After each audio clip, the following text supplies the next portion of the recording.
Welcome to the March 21st, 2024 special meeting of the Minnetonka School Board. Called the meeting to order. Can we all rise and say the pledge to the flag? Pledge allegiance to the flag of the United States of America and to the republic for which it stands, one nation, under God, indivisible, with liberty and justice for all. Our first item of business today is approval of the 2024-25 calendar change for professional learning. Superintendent Law? Oh, yeah, just kidding.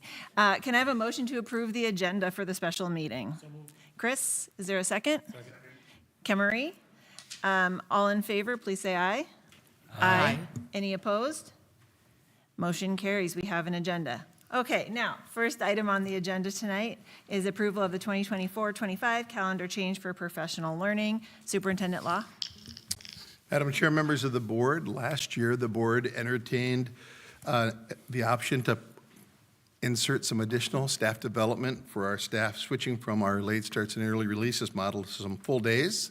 So this was in response to some upcoming legislation that eventually happened for the READ Act and requires significantly more hours than our calendar allowed. This year we provided those days, surveyed our staff, and continue to work with our teachers to make sure that our calendar meets the needs of our teachers and of our required staff training. Tonight, Associate Superintendent for Instruction, Dr. Amy Ledoux, is going to provide a summary of that change, recommendations moving forward for next year. And this is an approval item, and that meets the time frame within our teachers' contract for letting teachers know when they have to come back to work in August. Ms. Ledoux. Good evening, Superintendent Law, Madam Chair, members of the board. Thank you for the opportunity to be here tonight to request a calendar change in support of professional learning for our educators. As a learning organization, you know how important it is to us to both prioritize and meet the needs of our teachers in addition to our students. As Superintendent Law mentioned, last June, the board approved a pilot professional learning calendar that was implemented during this current school year.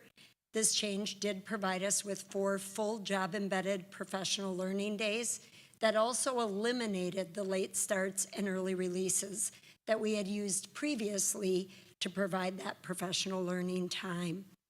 In the current board-approved district calendar for the 24-25 school year, we are scheduled to return to those 4 late starts and early releases.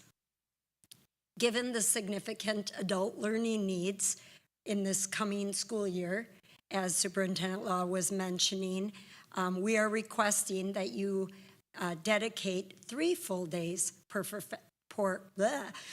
professional learning in place of our late starts and early releases for this coming school year. Those professional learning days, if approved, will continue to be aligned across our sites and will continue to focus on key district goals and priorities along with the READ Act requirements.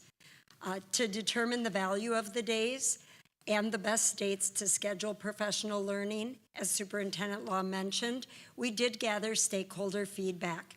Teachers were provided the opportunity to offer feedback on the model, and they indicated that they valued having those professional learning days as full days that they could be fully focused on what they were wanting to learn and be ready to implement in their classroom.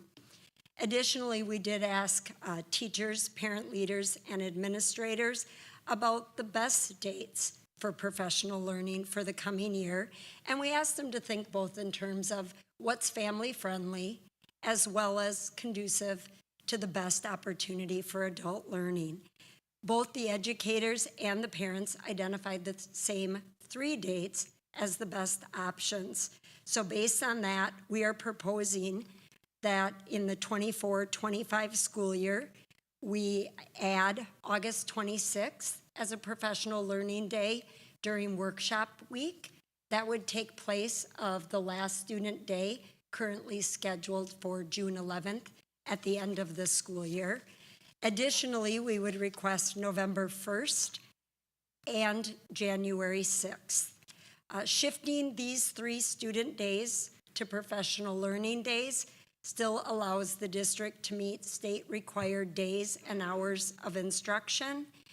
And as a result, we are not proposing any of these days be scheduled for e-learning during this next school year.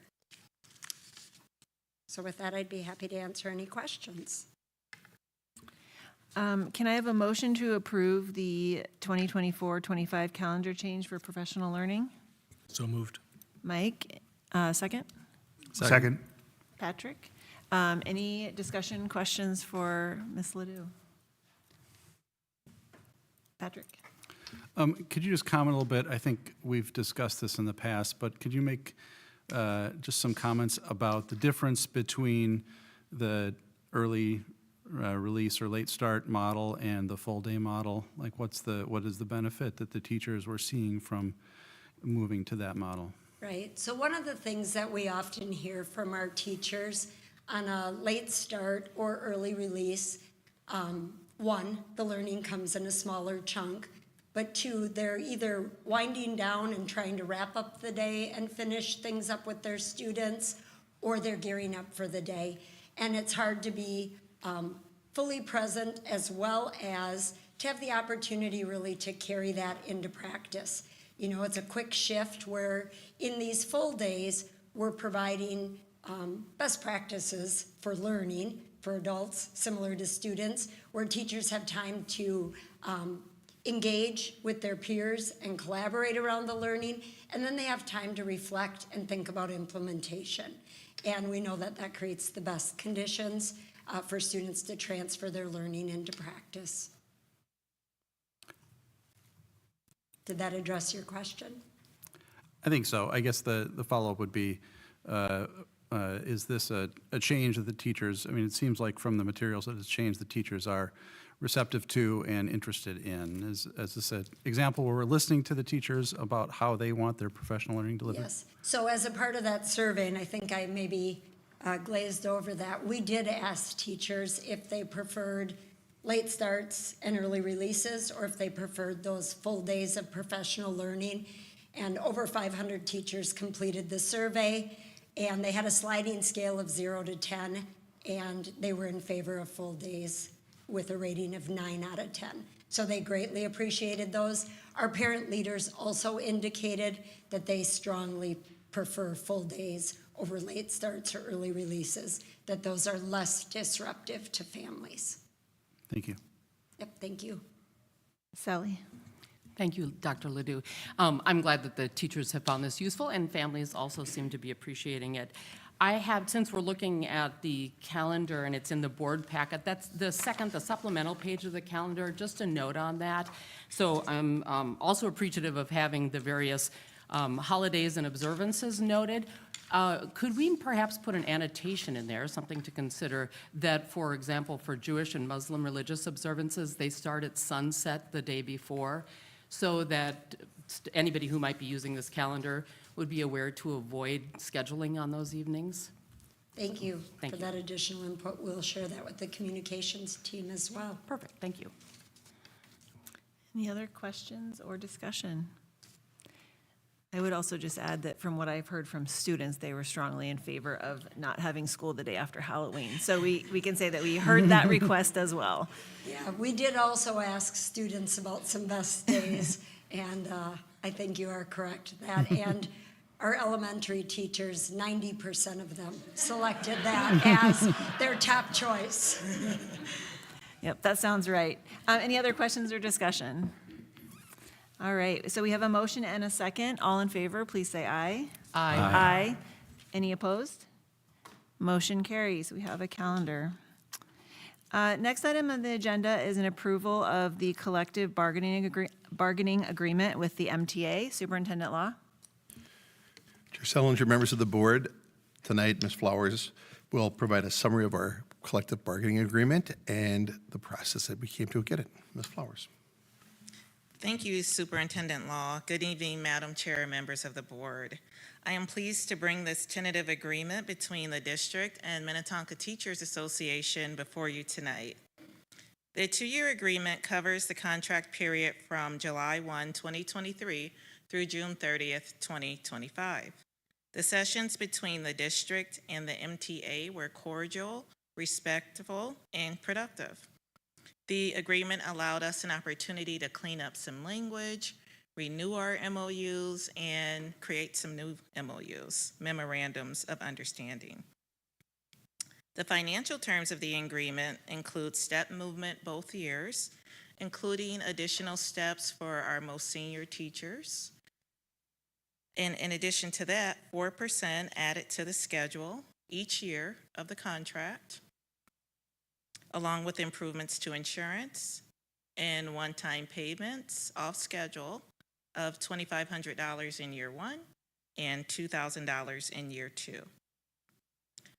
I would like to acknowledge the hard work and time dedicated to this term of negotiations from both teams. Beginning with the district team, Paul Bourgeois, who is not here tonight, but put in a lot of hard work into this contract along with the rest of us, Executive Director of Finance and Operations, Dr. Amy Ledoux, Associate Superintendent, Sandy Shoba, Human Resources Coordinator, and Amy Hillstrom, Executive Assistant, for the extensive behind-the-scenes administrative support that she gave to us. I'd also like to thank the members of the Minnetonka Teachers Association for their hard work and dedication. Sonia Lobbs, Lead Negotiator, Jennifer Lipsky, MTA President, and teachers Mike Kutchell, Cheryl Duncan, and Melinda Berry. I'd also like to thank Heather Richens, Vice President of the MTA, for her ongoing support of this work. The MTA members voted overwhelmingly in favor of this tentative agreement. I am asking for your approval of the agreement reached between the Minnetonka Teachers Association and Minnetonka Public Schools for the period of July 1, 2023 through June 30th, 2025. Thank you. Can I have a motion to approve the collective bargaining agreement with the MTA as outlined in the board packet? Chris, can I have a second? Second. Dan, any discussion or questions for Ms. Flowers? No? Okay, well, thank you to the entire team for everybody that attended all those sessions, because I know it's a lot of time and energy, so we appreciate it. We have a motion, we have a second. All in favor, please say aye. Aye. Any opposed? Motion carries. Thank you. Thank you. Can I have a motion to adjourn to the study session? So moved. Mike, is there a second? Kemery, all in favor, please say aye. Aye. Any opposed? Motion carries. We are adjourned.